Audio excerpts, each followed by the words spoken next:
What's up, guys? Welcome back to the Team Solemn Circus live video. On the left side here, we have Thunder Dragon, a deck that just really got released off the ban list. We see Colossus back to one, now being an actual real deck rather than just a bunch of cool cards. And on the right side here, we actually have the Illusion deck, or the Chimera deck, whatever you want to be calling it. More and more every set that we get, the Illusion deck being more of a real thing. It's still going to be using the Chimera cards for the time being. There's lots of definitely new stuff there. They have a silent mining in the form of the Apprentice Illusion, being able to search for anything, and they also have the same thing with the Coatl, being able to search, and then of course some of their most powerful cards being the Coatl and the Mirror Swords Knight, being kind of negates in the graveyard while you control the King of Mythical Beasts, which is a pretty nice card, making your opponent essentially play with 5 cards in their hand instead of those 6 going second, and if they hand trap you, you have lines like that as well. But before we dive into it, like, comment, subscribe. It looks like we are going to be seeing the Illusion deck going to be winning the die roll here and choosing who's going to go first or second. We're going to start off with a copy of Patchwork. So this gives you access to a polymerization alongside a Fiend, as in the Edgemp Chain. And then you also have nicely access to the Guardian Chimera, which is a nice little draw engine that you will be seeing as an interruption piece, which is really, really cool. Being able to go into that with the Guardian Chimera is nice as well. I guess with the Chimera Fusion is pretty nice as well there.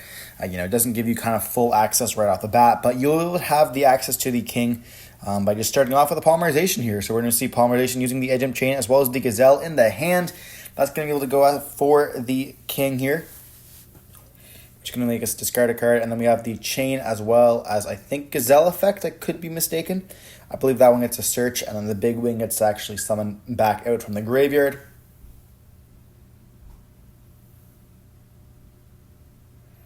But we're going to search for the copy of Coatl here, and then we're going to also search for the copy of the Patchwork there. And we do summon out the copy of the Apprentice Magician, or Illusion Apprentice here by discarding the copy of the Patchwork, and then we will be hitting that with an Ash Blossom. It is essentially a nice little copy of Silent Mining, but we also get level 6 body on the field, so we could go into a copy of Beatrice if we wanted to as well. But that does kind of lose to some stuff here, like being an Imperm or an Ash during the follow-up turn. If they have 2 Ashes in the hand, it does send. But like in the main deck, you probably won't be wanting to play like the rollback as well as like the Mayakashi, but you could potentially play like a copy of the Blackout Laughs could be an option if you wanted to, or even jumping a copy of the Chimera Fusion to be able to add it back to the graveyard, or add it back to your hand, because you'll have the King of the Mythical Beasts in the graveyard, which is really nice. You have multiple ways of playing through it, but we're going to see a polymerization for a the other one, the level 7 or whatever, or the super, using the Big Wing Bephermat in the hand, as well as the Illusion Apprentice. And that's going to bring back out the Coatl here. So like not having access to the Beatrice is kind of rough. You're not going to have access to that copy of the Chimera Fusion, which can allow us to make Guardian Chimera during your opponent's turn, which is kind of rough, but I suppose both these cards will be able to do stuff. You are still ripping another card from the hand. And actually, the Bephermat, the Mythical Ping, is also level 6 as well. So we could overlay with those two, even if we wanted to get both of the fusions in the grave. So there are lots of possibilities that we can do with this deck. It's really just finding the lines that are possible for it. We're going to be dumping the Master Tau here, which can reborn back out from the graveyard. We do have a Magnamut for the Tau target, which probably should be the Knight, the Apprentice Illusion. Okay, so we're going to activate the effect of Magnamut, which is probably the best one that we can draw, obviously not only for the fact that it gets us another copy of a dragon, but this gets us Lubellion, which can then give us another Bestial, which is really good because you want to actually banish your copies of the Thunder Dragons in the graveyard to get their effects, which is nice if you have to discard them from the field, or you activate it from the field and stuff like that, or I guess from the hand, which is really cool, getting to have that interaction, and also being able to do it during your opponent's turn, so you can get those effects to trigger, which is really nice as well. But luckily enough, we can get that back by, if we just link away, maybe for like an SP. We're probably going to go for an IP here to link away into the SP. Now we could have just gone for the SP there right away and banished that copy of Magnamut, but instead we're going to set one here and pass. And then during the end phase, we're going to see Magnemite resolve, searching for that copy of Lubellion. I'm actually not too sure why we chose to not go directly into that SP. Maybe we want to be banishing a copy of Lubellion instead of the Magnemite. And we still have those 2 fusion and the graveyard effects. And we're going to rip them from the hand here. We're going to rip a copy of the Druisworm here. So already having another Bestial in the hand is quite good. And I mean, we're lucky that we hit the copy of the Bestial rather than like that copy of Lubellion or a copy of one of those Thunder Dragon cards. Because if they did hit the Thunder Dragon cards, then they would have been able to activate in the graveyard by using that copy of the Druisworm to banish it there. And so we're going to activate the effect of Lubellion here, and we're going to be chaining the effect of the big king, or the Bephermat guy, the king of mythical beasts, and targeting the big wing Bephermat here to summon itself out.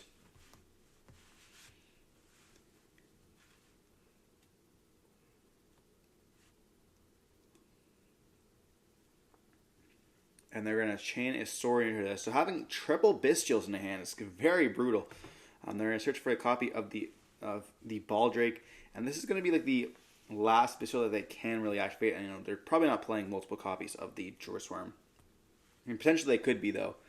You never really know. We're going to be seeing the effect of the Bephermat, King of Phantom Beasts, target to summon back out that copy of Big Wing, and then Big Wing is going to be able to activate its effects here to be able to search. And we also chain the copy of IP to most likely go for that SP there. And then we're going to be seeing the effect to search for the fusion spell as well as the copy of Gazelle. And unless we have the fusion spell in its set, we're going to be in a little bit of a problematical spot. But we're going to be banishing that copy of Sorenir, and we can see Magnemite go in. I think they're trying to go battle phase here. But we are going to be activating before the end of the main. We do have the Chimera fusion already, so we can actually go for. Thought we were going to go for. Going for Magnum the reliever here, okay. A nice play to make sure that your SP doesn't get beat over, using that extra deck monster. And then we're going to be seeing the effect of Gazelle, as well as the copy of the Magnum activates effects. I always forget about this card so often. It is a nice card, but it has like some cool uses in branded, especially. But like a lot of times you just don't want to use it. But we're going to be seeing the Druisworm activate, or no, the Baldrake, my bad, activate there. On that SP. And then we can actually tag out for Lubellion to place that Brandon Regain. So what's really cool about this is that now we have 2 cards on the field, and we see it someone in the defense position there, which is interesting. Lubellion could have attacked over the Big Wing Bephermat, I do believe. I don't think it's at 25. I could be mistaken, though. But it looks like we just drew all those Dragon Link cards, all those Bestials, and nothing really else other than like that one Ash.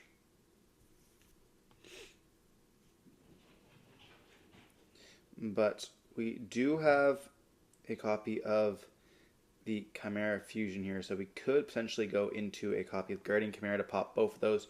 But we're going to be normal summoning the Mirror Swords Knight here, which will trigger the Branded Regained to summon out a copy of Magnemite or maybe even the Baldrake from the graveyard here.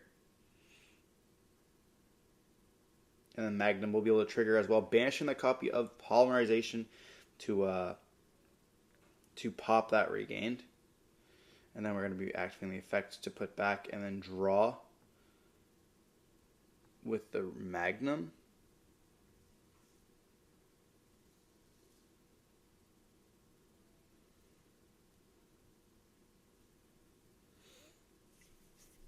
And then we're going to be seeing Mirror Swords Knight activates effects, attributing itself for cost. So note the Gazelle search for the Big Wing Bephermat. And we do have both of them now, but we have the copy of Chimera Fusion using the Big Wing Bephermat from the hand, a copy of the Gazelle. And I don't know what the last card was. I thought it was the Apprentice, but we're going to be seeing the Tau being summoned out. And then Guardian, that's with the Big Wing Bephermat, by the way. And then we're going to be seeing a search for the copy of the Nightmare Apprentice.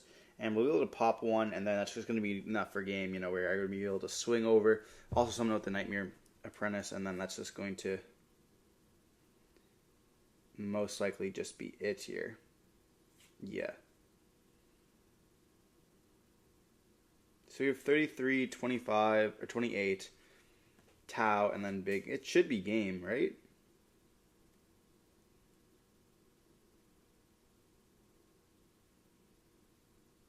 Do they have something to stop it? No, it's okay. So just gonna make defeat here, okay. And they had the other Thunder Chooch. They had Thunder Dragons in the hand there, and we saw lots of hand traps. Ghost Mourner, Ogre, as well as Imperm in the hand. That's kind of crazy, you know, not needing to. And I mean, yeah, the Guardian Chimera draws are really nice, letting you draw multiple cards. I wonder if there was a world where we could have discarded the Thunder Dragon stuff. Like, I'm trying to think of it. That's why I like the Runic cards, because they allow you to discard your Thunder Dragons, and then you can actually activate the effect of the banishing stuff with the Bestials. But I also suppose that not everyone's playstyle is with the Runic cards, and that sometimes you want to be able to play those hand traps, which is really nice. And I know that there was also Alex, shout out Alex, was playing Thunder Dragon this weekend as well, and he was playing a whole different build with no hand traps, no Runic cards. He was playing like a Dragon Link kind of version of the deck. It was really cool, going into seals a little bit more often. And we played that on the POV cam, so I guess if you guys want to be watching that, it's going to be coming up on the channel, I believe, probably in about a week or so. I think we're a week ahead with the POVs, so it's going to be Melodious versus Thunder Dragons if you guys want to check that out. Definitely, you know, the POVs are a good way to look at locals' experiences and the authenticity, or I guess whatever it's called, the authentically experience if you guys want to. You know, you don't get to see anything that's like nothing's edited over. You see my misplace in live action, you know, on my forehead. Definitely a good part of the channel if you guys want to check it out. You know, it definitely shows off Yu-Gi-Oh! In its true experience rather than like this. For like example, like we can just cut a bad duel. But you definitely see the learning of it. Like I was picked up Melodious on the day of the drop. So I've been kind of like slowly picking it up from there, and like you see where those hands that you just like does not be able to win, as well as you see it from my perspective. So like a lot of times in this, we'll be able to sneak a little bit of the cards in the hand, so we can actually like see there. Like for example, we see a Veiler in the hand of the Thunder Dragon player going into game 2, but we wouldn't be able to see that in real life. Did they just pass turn? Ain't no way. I mean, Thunder Dragon is really bricky. That's something we talked about a lot at locals as well. So we're going to be seeing HM Chain being normal summoned, battle phase attack, set 2 pass. Then you can pass turn, draw for turn, activate Thunder Dragon. They're going to ash this. They have talents to draw 2. And we do draw into a Lubellion there. I mean, do you actually just ash that? Like, is it even correct to ash? We're going to see them search for the Magnemut. Magnemut can banish the copy of the regular Thunder Dragon. Or we can just use the Collapse Serpent. So we're seeing a little bit more of a dragon package here, which will cause a little bit more bricks. Then we can link away for a copy of Striker Dragon. Then we can activate the effect of the black Collapse Serpent, search for the white. White can then banish the black, summon itself out. You know, you can use Chaos Space in this build. I don't think I was playing Chaos Space in my version of the deck. But like it is a very nice card.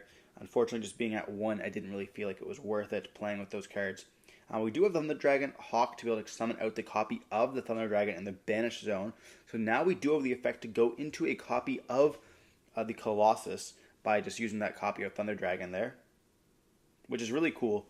Being able to like just make Thunder Dragon essentially. And we're going to see Magnemut targeting the Hawk, activating the effect. Then we're going to go for... I feel like we just shouldn't have done that because...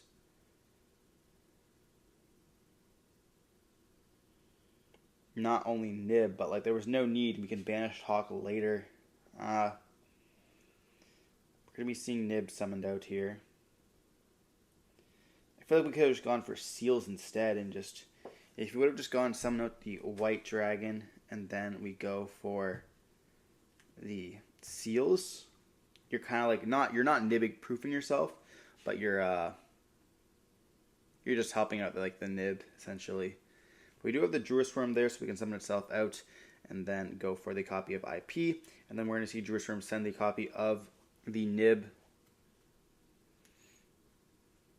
So we still have some plays, and we still have the white collapse serpent there, of course. But we're going to need chances that we're going to be missing out on that copy of what's it called? The Colossus there. Then we're going to go end phase, and Magnum Mutt's going to be able to search us for a copy of the Baldrake, most likely. Yep. And so now we have SP lineup as well as a Baldrake. So I guess for the SP, or you can even just go like summon it out, and then when your opponent extra deck summons, send the Wyver Burster, and then go for the copy of SP. But I guess we can see how that plans out. We're going to be seeing a Patchwork search for a copy of the Edgem Chain as well as Polymerization. A nice little draw 2 essentially, or an engine that gets you into more engine. And we see Nib in the hand again.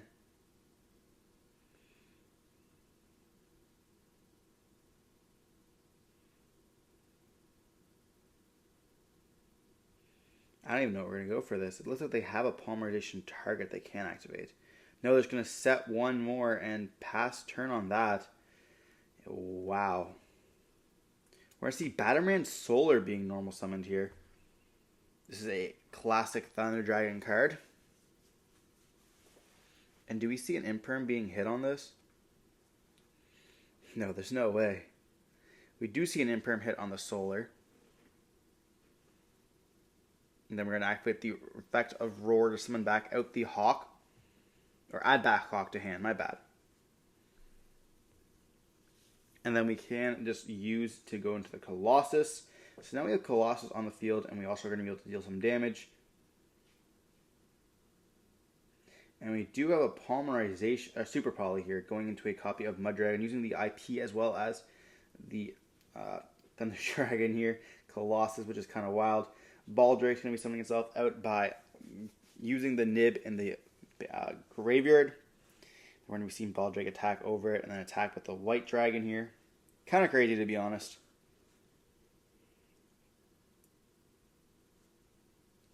We just pass turn on this. So we know we have Edgem Chain in the hand and then Polymerization. So really all they have to do is draw into a copy of a Beast Monster, and then they'll be able to start playing the turns. You know, you definitely want to be able to go into the Chimera. But like the beasts you have in the hand is not going to be that great. And they didn't go into 2 monsters, so they can't even go for... Oh. Well. So they can't go for Typhon, but they can go for a good copy of Guardian Chimera, because all it takes is 1 monster in the hand and 2 on the field here. And so we're going to be able to search for the copy of Patchwork, and then also being able to draw 2, and obviously discard or pop 1.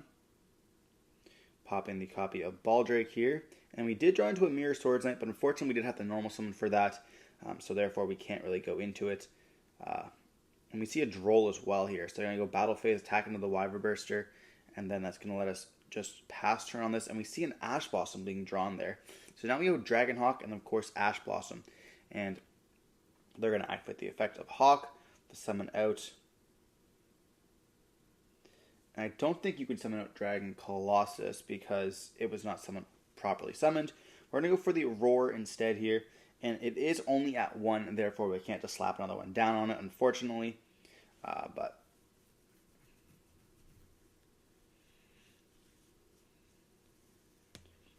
we're in like a really weird grind state. They're just going to pass turn on this. And we do draw into a Coatl here, so now starting to see more of our Guardian Chimera, or I guess our Chimera engine, which we did kind of burn through a lot of cards using those copies of Patchwork, drawing those 2 cards and using the chain to search for the Patchwork, of course, and then of course the Guardian Chimera to be able to draw those cards that we are seeing now. We're going to be normal summoning with the copy of Mirror Swords Knight, activating the effect, gets hit with an Ash Blossom there, and we're back into that game state where we can't really do very much. We're going to be seeing a good old activation of the Coatl, which cancels for the Illusion Magician there, or the Apprentice, whatever really we want to, or a copy of the Big Wing Bephromate. I suppose that maybe we'll see a tribute summon in the following turns.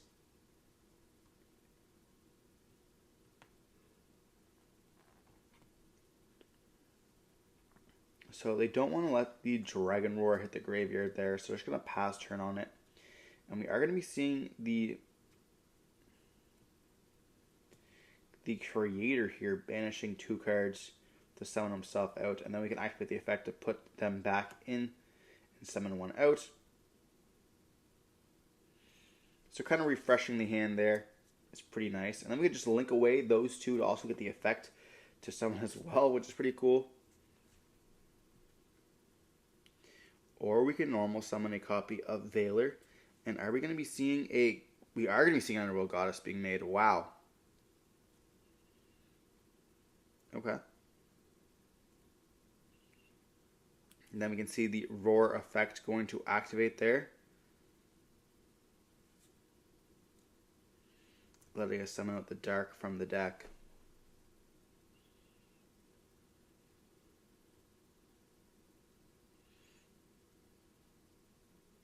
Then we go Battle Phase, attack with the Underworld Goddess. And just passing around this, and we see an Ash Blossom being drawn there. And yeah, it gets bounced back to the hand, which is really fine, to be honest. We're very happy with that. We're going to be setting a copy of Droll and just passing turn on it. And then we see a Chaos Dragon Levianeer. Just those Chaos cards just coming in clutch here in these Thunder Dragon Chaos package. But we saw nothing in the Chimera deck there. Like, those draws were not very good. Especially, that's the kind of the problem with the hand traps, like we've said before many times on the channel. When your deck is full of hand traps, unfortunately you end up seeing those times where you just can't see enough of them, or you just see too many of them. That is the RNG of the game. I know that when I'm playing, that's what kind of I like about playing branded, is that you don't need to play any of those hand traps, but unfortunately, you don't have that many in-engine ways to beat those giant boards. So when you don't see those board breaker cards, you're really in trouble. But then you have like that all gas power that just can push through almost everything, which is so amazing in the deck. But we are going to be moving on to game 3 here with Chimera choosing to go first or second. So kind of having the advantage, as you guys know. I'm going to assume they're going to choose to go first here because we didn't see that many hand traps in the Thunder Dragon's deck. We saw the Veiler as well as the Ash Blossom, I do believe. Ash being probably one of the most relevant cards to ever exist in Yu-Gi-Oh! And then, of course, Veiler being a light target for some of those Bestial cards.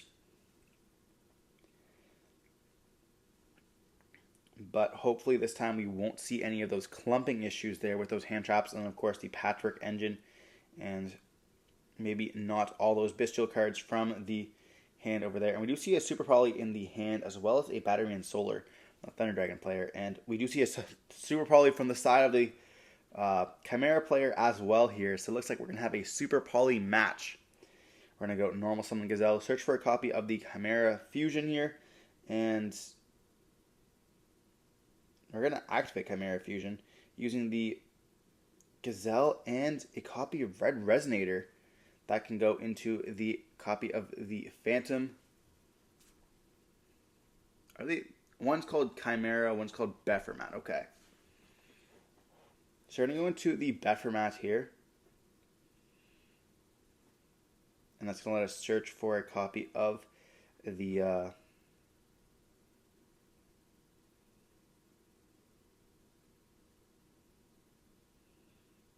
I think they searched for a copy of Coatl, and Coatl searched for a copy of...